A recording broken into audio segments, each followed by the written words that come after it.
Hi everyone, this is KK Downing of KKs Priest, and you're watching CMS TV.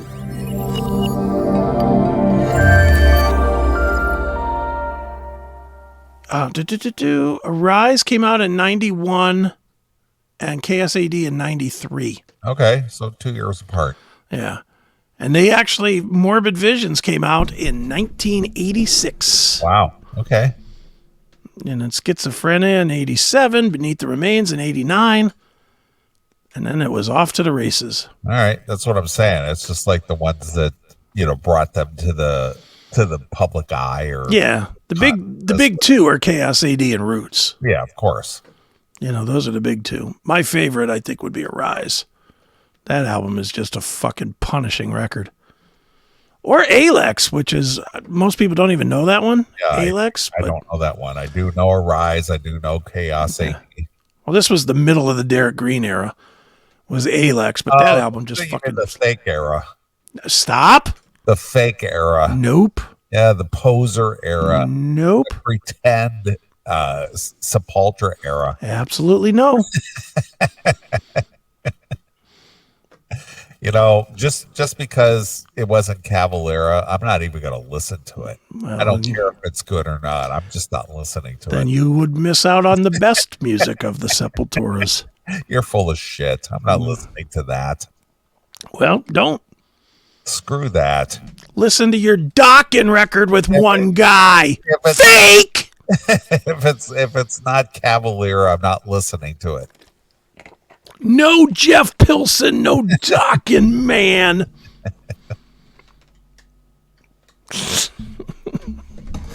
We could do this all night with every band. I think we could do that with every single band we've talked about tonight. Aside from Aerosmith. Except Aerosmith. Well, they even have a fake drummer now. Well, is he a member, or is he just filling in while Joey is on hiatus? Yeah, while he's kicked out of the band. he's on hiatus. Yeah, he sure is. Because his 70-year-old woman has a C-section that won't. That's right. Dried up old vag won't heal.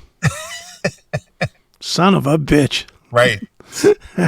I got to stay off the road because your vag won't heal. That's right. Now these guys are going to kick me out of the band. Oh, wait, what's this? I've been. Guess I'm not living on the edge anymore. Holy shit. I'm out.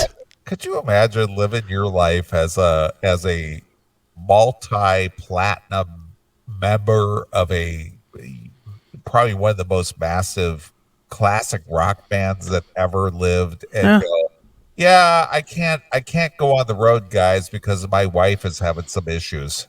Oh, I'm not blaming them at all for throwing them out. Dude, that job's more important than your fucking wife. Trust me when I tell you, the only reason your dick ended up in her fucking face was because of that fucking job. My dick, your face. Yeah, that's right.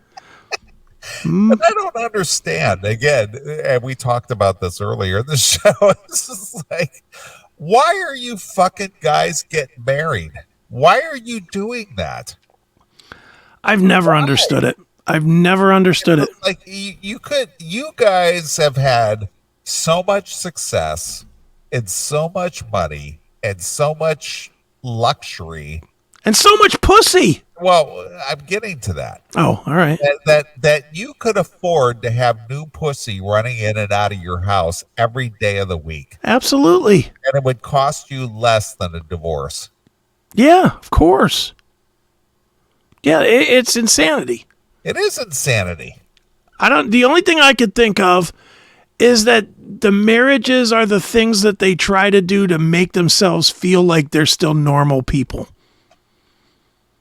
Like they don't want to admit that their life has changed them to where they're not normal, where they're abnormal.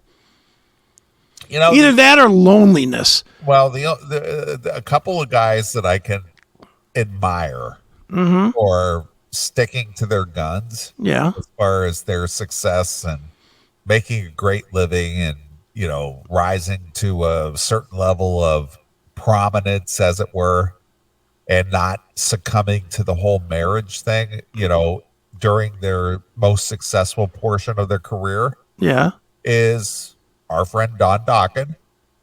Yeah. Never been married, never had divorces, never paid out bunches of money to get rid of a chick. Yeah. And Anthony Cumia. Now, he got rid of his chick, but he was on the cusp of his success. Right. And was able to maintain his lifestyle once he finally got that under his belt. Mm-hmm. He wasn't like Bruce Dickinson and No. jumped to a third marriage and shit like that. It was just like, what are you doing? Yeah. Yeah, it makes no sense. I'll never understand. Especially once you've done it bad once, more than once. Stop. Just stop. Look, I'm the kind of person, I'll be honest about myself. I'm the kind of person that would probably do it a second time. But I tell myself daily not to fucking think that way. I remind myself daily, don't think that way. Right. Don't fucking get yourself into a place where you might even consider right caving in on what is the best principle you've now adopted. Right.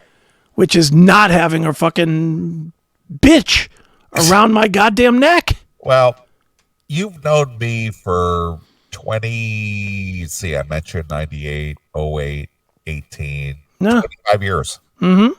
And I've had some pretty stellar women in my life. And you know of them, a few of them putting the pressure on. Mm-hmm. And I thought you were going to succumb to one of them. And you know which one. Yeah. One of your clients? Yes. Sometimes. And that was a big no. Yeah, that was the one I thought was... Well, she had a high probability, but it was just like, no. And I can see that. And ever since she told me back in, Memorial Day, she was just like, yeah, I don't think you and I should be talking anymore. And I'm just like, okay, have it your way. Haven't talked to her since. You're like, all right, Audi. I did. That's exactly how it was. I was just like, sayonara. And I've gotten several texts since, and I've not answered a one. Mm-hmm. Well, sometimes your words are your bond. Yep. You said it. You said, don't talk to me. I don't think we should be talking. I said, okay, have it your way. Just like Burger King, have it your way. And you got exactly what you asked for. Yeah. Yeah, I mean, it's I could see it happening to me, but I just can't. I just can't do it. Yep. Especially with all the businesses and everything. Oh, dude. What kind of fucking nightmare would that be? I got up today. I got up this morning. Mm-hmm. And I rolled out of bed at 8. I think I got home from a company Christmas party last night. Right. It was early. I think it was like 6:30. And I got home, had a Jack and Coke, was watching Big Lebowski. Right. Fell asleep watching that. I think I woke up about midnight. I had to get up, take a piss, went back to sleep till 8 this morning. And I'm going, right. Okay, I'm going to go pick up my new car today. I'm going to drop 50, after everything was, I'm going to drop 40 grand today. So I got up. I had a few accessories on the old car that I had to take off, some throttle response system, floor mats, different things. I cleaned out the car, took my time. Came back in, took a shower, got cleaned up, went to the bank, withdrew all this money, had to, make a certified check. Right. Drove out to St. Charles, which was about 95 miles, which was like an hour and 40 minutes. Picked up the car, did all the paperwork, dropped the money, came back to the house. I got home. I went to my little haunt down the street here, the Radius. Had a couple of Bloody Marys. Did a couple of shots with the bartenders. Right. Because I hadn't been there in a while. So they were kind of like, hey, where have you been? Right. Happy to see you. Sure. Cool. Let's do a couple of shots. So we did that. Came home, took a nap for a little bit, did the show. Could you imagine a wife putting up with all that? Fuck no. Like, you're doing what? You're gonna drop 45,000 on a car today? It's like, yep, that's what I'm doing. It better be a minivan. It better have a third row of seats. And here it is. It's after 1 o'clock in the morning Central Time, and you and I are shooting the shit, just fucking around. Yeah. Because that's really what we're doing right now. Yeah. We're just kind of fucking around. Because, of course, to be honest with you, you and I are both out of shit. We're both out of shit. We're both tired, and we're both sick. Well, I'm not sick. I got these goddamn indoor allergies. Right. It makes my nose run. It makes my nose itch. I just get all stuffed up, and it's just like, fuck. I can't stand it, but I go through. But anyway, regardless of that, I got a brand new 2024 Camaro sitting in my garage down there. No wife is gonna go, now you're gonna go do that show? Yeah, you no. spent 40 grand on a car today, and now you're gonna do that show? Well, or she'd be like, I'm gonna take the new car out while you do your show. No, you're not. You know that's what she'd be saying, though. You go do your show. I'm gonna take the new car. Not your new car, the new car. No, our new car. I'm going to go show it to the girls. Yeah. No, you're not. No, you're not. Your seat doesn't have a steering wheel. Right. Sit there.